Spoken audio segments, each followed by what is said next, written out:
something massive was hidden beneath Petra for more than 2,000 years, and archaeologists may have finally found it.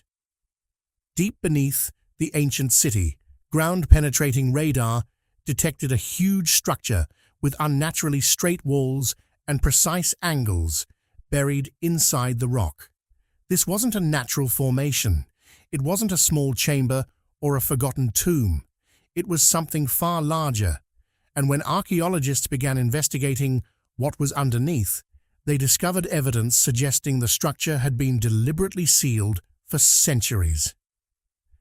Petra is famous for its enormous carved monuments, but the real mystery may be what lies beneath them, hidden from sunlight, untouched by visitors, and forgotten by history. Why was this structure sealed? What was it built for? And most importantly, what could still be inside? If you love discoveries that challenge history, hit like and subscribe, because the deeper archaeologists went, the stranger the evidence became, and what they found could completely change how we understand Petra. Let's get into it. The city everyone thinks they know.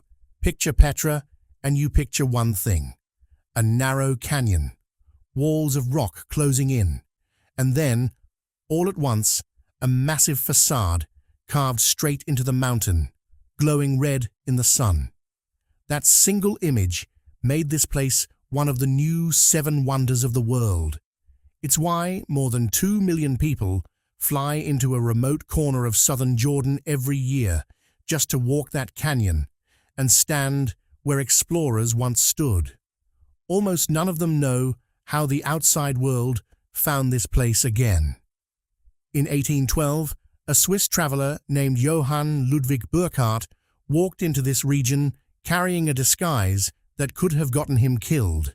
He wasn't traveling as himself.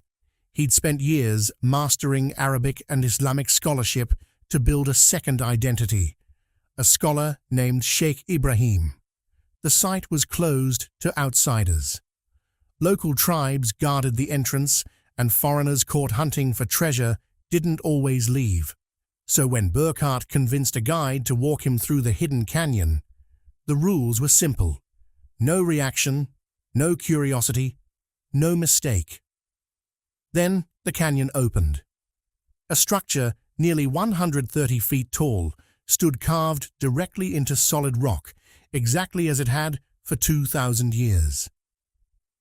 Burckhardt didn't stop. He didn't gasp. He glanced at it the way a bored traveler glances at any old ruin and kept walking, becoming the first Westerner in centuries to see one of the greatest architectural achievements in human history, while forcing himself to look unimpressed. To the people who actually lived here, that facade was never just a building. It was the center of a legend still told today. According to Bedouin tradition, an Egyptian pharaoh chased Moses through this exact stretch of desert and hid his fortune inside that carved wall before the pursuit ended. That's where the structure got its name, Al-Khazneh, the treasury. For decades, people acted on that legend with rifles. They shot at the stone urn carved near the top of the facade, convinced gold would spill out if they cracked it open. The bullet scars are still visible today, carved into a 2,000-year-old monument by people chasing a myth. Then, in 1989, that myth found a second life. The film Indiana Jones and the Last Crusade used this exact facade as the entrance to the Holy Grail. Within a decade, a remote desert ruin became a household name on every continent. Tourism exploded. Jordan, without major oil wealth, now pulls in close to $8 billion a year from this one site. And through all of that fame, almost nobody asked the one question that actually mattered: what's underneath it? For 2 centuries, this place was scenery, a backdrop for photos. Nobody dug beneath the facade because nobody thought there was a reason to. That changed in 2024. The Signal Underground, a small team from an archaeological institute in Amman, was running a subsurface survey, not treasure hunting, not chasing headlines, standard fieldwork. Their equipment flagged a thermal anomaly, a patch of ground beneath the surface, holding a different temperature than the rock around it. That reading means one thing: hollow space. To confirm it, they brought in ground-penetrating radar. The device fires pulses into the earth. When a pulse hits something solid, it bounces back and builds a rough image on a screen. No digging required. The image that came back wasn't noise. It showed 12 distinct symmetrical forms, a layout no natural collapse or random cave-in produces. This was built. They started digging. The first stretch was unremarkable. Loose sand, dry rock. Then the air changed. It grew heavier than a desert environment should allow. And then came the detail that stopped more than one team member cold. A draft of cold air rising from below. Not warm, not stale, cold, like it had been trapped since the day the chamber was sealed. When they broke through, the radar image matched exactly. A sealed chamber, cut directly into rock, holding 12 sets of remains, positioned exactly where they'd been placed over 2,000 years ago. That alone made headlines. In this region, nearly every tomb ever found had already been looted centuries ago. This one hadn't been touched, but something in that chamber didn't add up. The walls weren't dry, they were damp, with dark patches of mold spreading across the stone. The remains weren't brittle and chalky the way 2,000-year-old bone should be. They looked intact, preserved in a way that made the team double-check their equipment. The 12 sets of remains formed a tight circle, arranged with clear intent, not convenience. Then one researcher noticed the detail that changed the entire tone of the discovery. One of the 12 wasn't empty-handed. What the chamber was hiding fingers, still curled after 2,000 years, gripped a small object resting against the chest. The team moved in and brushed away the dust. The object wasn't gold, it wasn't jeweled. At first glance, it looked plain. A simple cup, roughly shaped, worn smooth. But it hadn't been tossed in as an afterthought.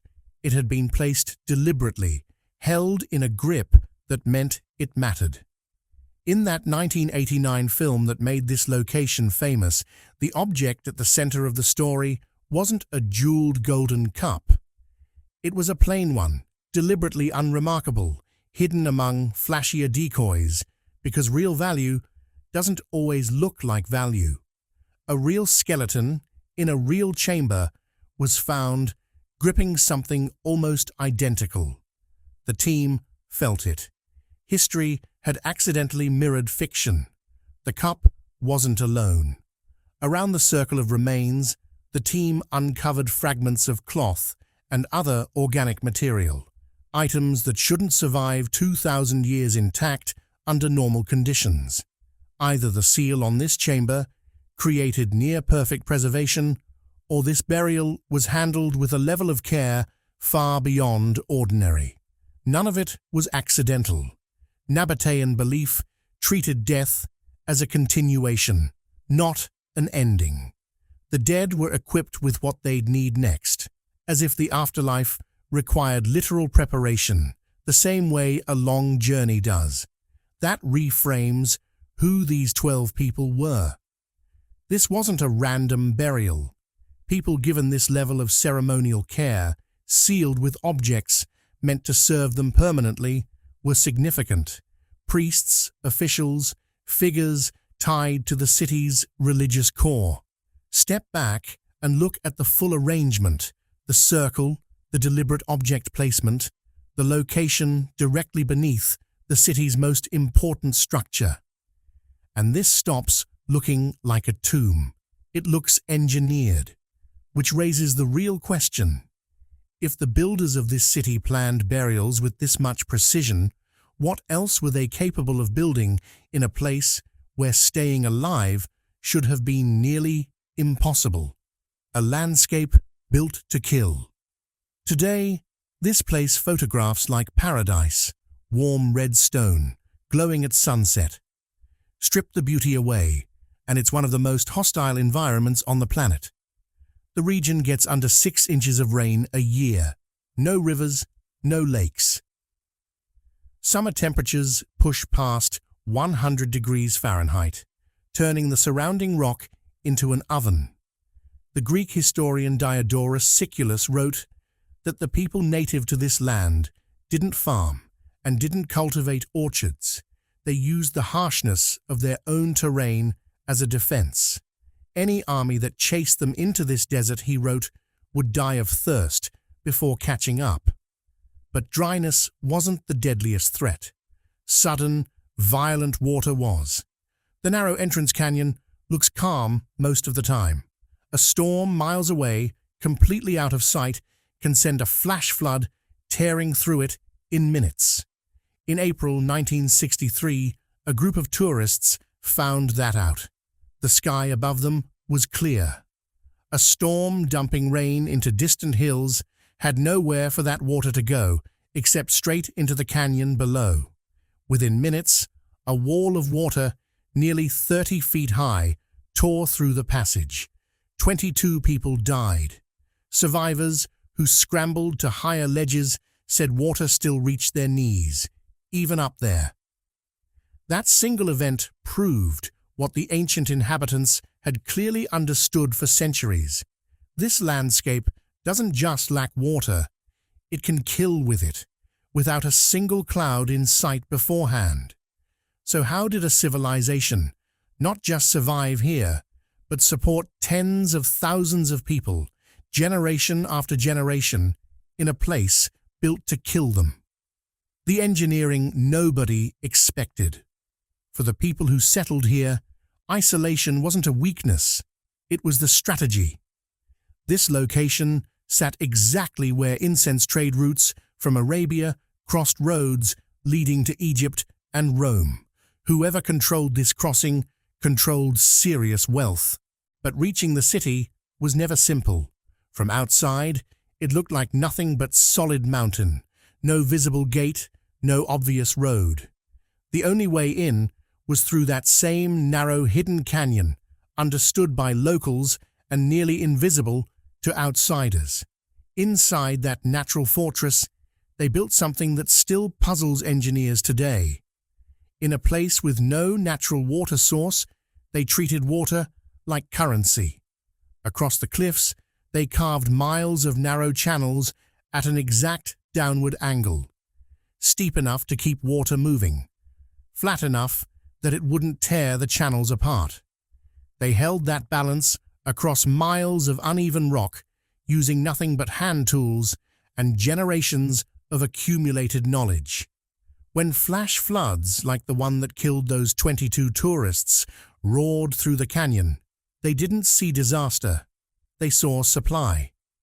They built stone basins that let floodwater settle, sediment sank, clean water overflowed into the next channel, and from there into hidden reservoirs stored for months at a time. In total, this system stretched across 125 miles of carved stone. No machinery, no modern surveying, just precision, repeated for generations. The result? Fountains, gardens, and a reservoir near the city's main temple, large enough to rival water features in far wealthier cities of the ancient world. A location that should have struggled to support a few hundred people, instead supported 30,000. That level of control over a hostile environment doesn't come from a struggling society. It comes from a confident, highly organized one, which makes what happened next harder to explain. A city engineered this precisely shouldn't just disappear. The slow death of a golden city. At its peak, this was a city of roughly 30,000 people, a genuine crossroads where languages overlapped and serious wealth moved constantly through its narrow stone streets. Caravans loaded with incense, silk, and spices passed through here regularly, each shipment worth real money. That dominance didn't last. In 106 CE, Emperor Trajan absorbed the Nabataean kingdom into the Roman Empire. At first, almost nothing changed for the worse. Rome even expanded the city, adding colonnaded streets and enlarging the theatre. The real threat wasn't conquest, it was a shift in shipping. Rome increasingly favored sea routes through the Red Sea over long overland caravans. The city that once sat directly in the path of nearly every major trade route slowly got routed around instead of through. Wealth didn't vanish overnight. It drained away, redirected toward faster, cheaper ports. This once essential crossroads slowly became optional.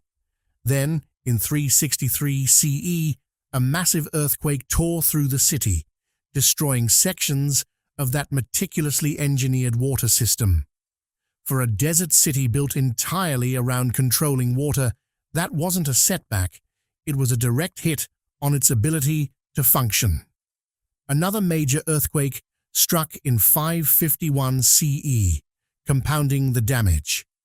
Infrastructure that took generations to perfect couldn't be rebuilt overnight, especially as population and wealth had already been declining for 2 centuries. By the 7th century, one of the ancient world's most important trading centers had shrunk into something far smaller. The caravans stopped, the population dwindled, sand and time finished what earthquakes and shifting trade routes started. That's the version of this story most people already know: rise, wealth, decline, abandonment.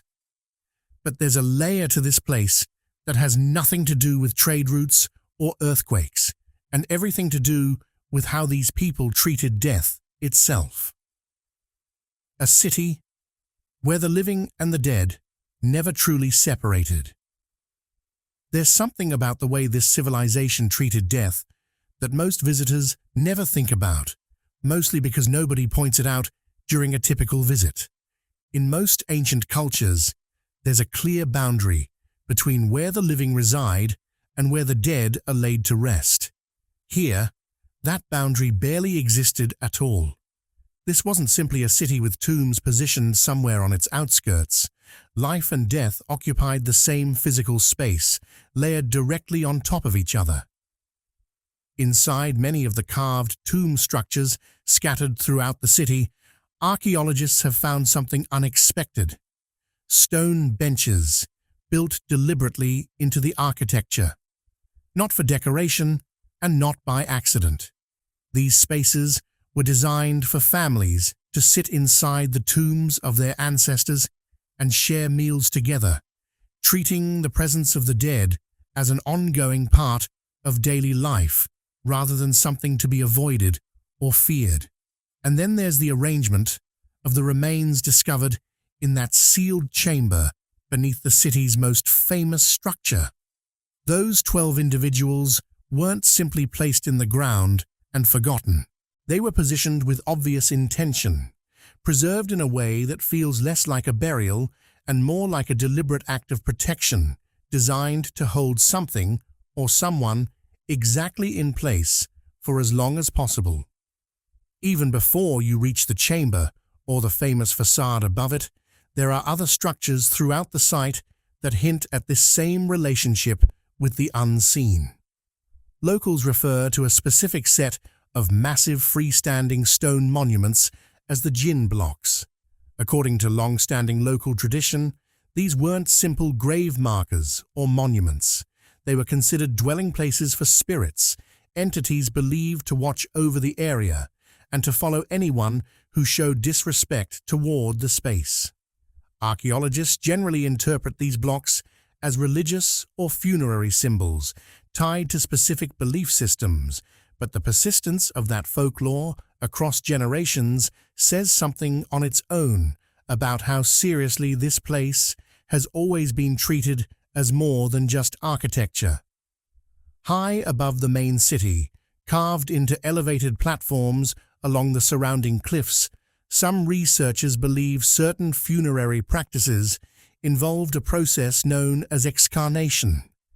deliberately exposing remains to the elements and to scavenging birds until only clean bone remained, before those remains were finally collected and placed into permanent tombs.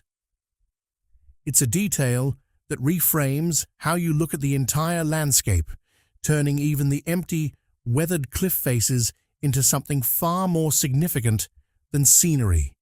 Even the most iconic structure in the entire city carries this same undertone. Carved directly into that famous facade are figures widely believed to serve a protective function, including imagery resembling Medusa, a symbol historically used across the ancient world to ward off evil and misfortune. Local storytelling still references strange, unexplained sounds echoing through the narrow entrance canyon at certain times, described by generations of visitors as whispers that feel far closer than they should. Put all of these pieces together: the tombs designed for shared meals, the spirit block monuments, the elevated platforms tied to excarnation, the protective imagery carved into the city's most sacred structure, and a different picture starts to form. This wasn't simply a wealthy trading hub that happened to have some cemeteries on the outskirts. Death, ritual, and the unseen were woven directly into the identity of this place from the very beginning.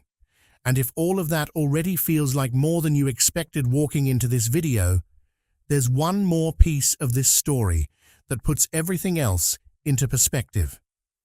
The 85% nobody has seen, what tourists walk through today: the canyon, the famous facade, the theater, the colonnaded street, is not the full city.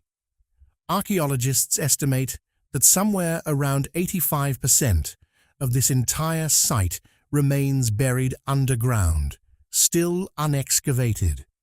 That figure isn't a rough guess pulled from thin air.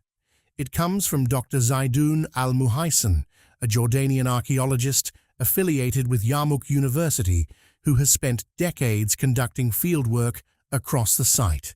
After years of systematic excavation and survey work, his conclusion was straightforward.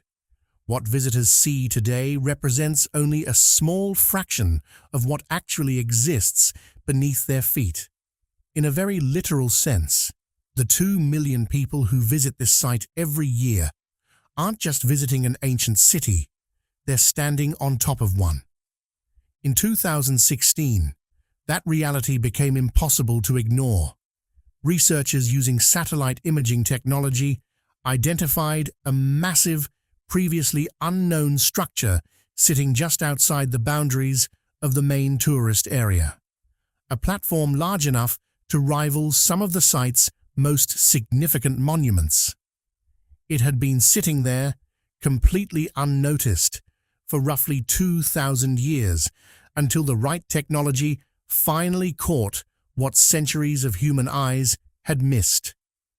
That discovery confirmed something researchers had long suspected. This site is far larger, far more complex, and far less understood than even the experts studying it had assumed. Now bring that back to everything covered in this video. A massive sealed chamber, hidden directly beneath the most photographed structure on the entire site. 12 carefully arranged sets of remains, preserved objects that shouldn't have survived this long. A layout so deliberate it looks engineered rather than accidental. That wasn't some isolated fluke, it was a glimpse. A small window into what the remaining 85% of this site might still be hiding. Maybe there are more chambers like this one, sealed and waiting, scattered beneath structures nobody has thought to scan yet. Maybe entire sections of the original city still sit completely intact underground, untouched by looters, earthquakes, or time. Or maybe, and this is the possibility that keeps researchers up at night, there's something down there that doesn't fit any existing theory about how this civilization actually lived, worshipped, or buried their dead. So here's the question worth sitting with. as this video ends.